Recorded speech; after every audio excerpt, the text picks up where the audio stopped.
High, hello. আপনি আমাকে একটা অটোগ্রাফ দিবেন প্লিজ? অটোগ্রাফ কেন? কালকে আপনার খেলা দেখে আমি পুরাই ফিদা। আমি আপনার অনেক বড় একটা ফ্যান। প্লিজ একটা অটোগ্রাফ। আমি এমন কেউ না যে কারোর আমার ফ্যান হয়ে যেতে হবে, তাই অটোগ্রাফ চেয়ে আমায় লজ্জা দিও না প্লিজ। অটোগ্রাফ দে না। স্যার, আসসালামু আলাইকুম স্যার। ওয়ালাইকুম আসসালাম, আসো আসো। একটা ইম্পর্ট্যান্ট অ্যানাউন্সমেন্ট করার ছিল। তো সামনেই আমাদের ইন্টার কলেজ ক্রিকেট চ্যাম্পিয়নশিপ শুরু হতে যাচ্ছে, আর প্রতিবারের মতোই আমাদের নতুন কিছু প্লেয়ার দরকার। তোমাদের মধ্যে যারা ইন্টারেস্টেড আছো গিয়ে নোটিশ বোর্ডটা চেক করবা আর ওর সাথে কন্ট্যাক্ট করতে পারো। আরে, আসসালামু আলাইকুম স্যার। ওয়ালাইকুম আসসালাম। তুমি কৌশিক না? জি স্যার, আপনি এখানে? আমার পরিবার তো আগে থেকে এখানে থাকে, আর রিটায়ার্ডের পর আমিও চলে এসেছি। আমি পৌঁছে দিই। না না, তোমার খামোখা কষ্ট করতে হবে না, আমি পায়ে হেঁটে যেতে পারবো। আপনি শুধু আমার টিচারই ছিলেন না, আমার ইন্সপিরেশনও ছিলেন। আর আপনি যদি আজকে না করেন আমাকে, উল্টো কিন্তু সেটাই কষ্ট পাবো আমি।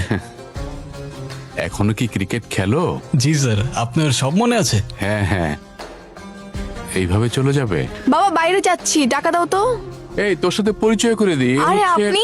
তুই চিনিস নাকি? হ্যাঁ, আমার ভার্সিটির সিনিয়র। উনি খুব ভালো ক্রিকেট খেলে। প্লিজ স্যারের সামনে অ্যাটলিস্ট আমাকে লজ্জা দিও না। স্যার, আমি আসি। হ্যাঁ, এসো তাহলে, খুব ভালো ছেলে। কৌশিক, তোর নাম ধরে ডাকে। আয় কৌশিক।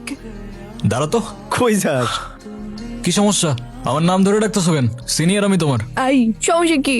আমার নাম ধরে ডাকতেছো কেন? সিনিয়র আমি তোমার। আরে আজব, আবার ভেঙাচ্ছ আমাকে? তোমার সাহস তো কম না? কি কিছু বলি না দেখি কি ভাবছো? যা ইচ্ছা তাই করবা? কি করবেন আপনি? কিছুই করতে পারবেন না। কারণ কারণ? কারণ আমি একটা মেয়ে, সিম্পল। এই ব্যাপার। তা এতক্ষণ তুমি বিরক্ত করতেছিলা কেন? এমনি না, মানে আমি জানতে চাচ্ছি আপনি আমার বাবাকে চিনেন কিভাবে? স্যারের কথা বলতেছো? স্যার তো আমার ফিজিক্স টিচার ছিল। একটা প্রশ্ন করি, আপনার নিশ্চয়ই অনেকগুলো গার্লফ্রেন্ড, তাই না? মানে? না মানে আপনি তো ভার্সিটিতে অনেক বেশি পপুলার, সো আপনার অনেকগুলো গার্লফ্রেন্ড থাকতেই পারে, তাই না? আমি কাউকে ভালোবাসি না। ছোটবেলায় বুঝে গেছিলাম এইসব ভালোবাসা আমার জন্য না। আর যদি বলতেই হয় আমার একমাত্র ভালোবাসা আমার ব্যাট। ছোটবেলায় বুঝে গিয়েছিলেন বলতে? ওইটা বলা যাবে না। আরে বলেন বলেন। হাসবা না তো? হাসবো না। আমি তখন ক্লাস 3-তে পড়ি। আমার সাথে কি টিফিন খাবে? হ্যাঁ খাবো। তুই টিফিনে কি এনেছিস?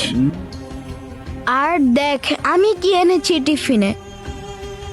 তুমি আমার সাথে চলো, ঠিক আছে? আসো।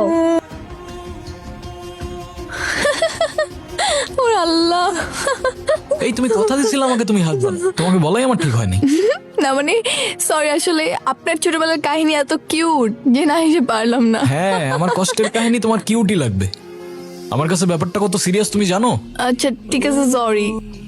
এই তুমি আমার সাথে একটু টিফিন শেয়ার করে খাবে? ধ্যাত্তেরি, থাকো তুমি।